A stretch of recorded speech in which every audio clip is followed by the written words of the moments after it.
সুপ্ৰভাৱ জনালোঁ সকলোকে। গা চা ধুই মই আৰু মা মন্দিৰ বুলি ওলালোঁ। যিহেতু আজি ষষ্ঠী, ভাবিলোঁ ৰাতিপুৱাই মন্দিৰত গৈ কিবা কাম এখিনি চাওঁ। মা আৰু মই গ'লোঁ দুইজনী। তো দেখিলোঁ এফালে চাফ চিকুণহে কৰি আছে। তো এফালে ভাবিলোঁ আপোনালোককো অলপ দেখাই দিওঁ বুলি। তো এফালে মই খুৰীহঁতৰ ঘৰত আহিলোঁ।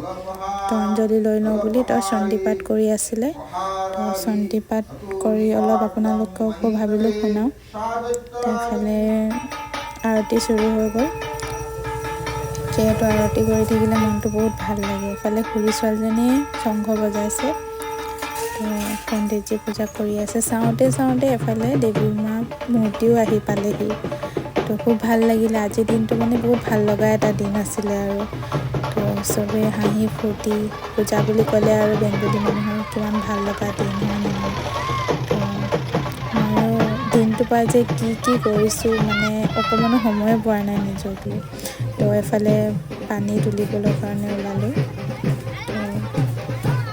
তো মই ভাবিলোঁ এফালে পানী তুলিবৰ কাৰণে চবেই তলত নামি গৈছে, কিন্তু মা ক'লে না তুমি যাব নালাগে। তো মই ওপৰৰ পৰাই ভিডিঅ' কৰিলোঁ। তো আহোঁতে পূৰা নাচি আহিছোঁতো।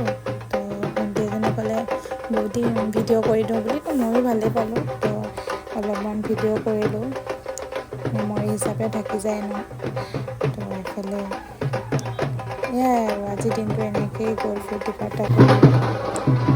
এইফালে পানী তুলি অনা হৈ গ'ল। তো আহি মন্দিৰহি পালোঁহি নাচি।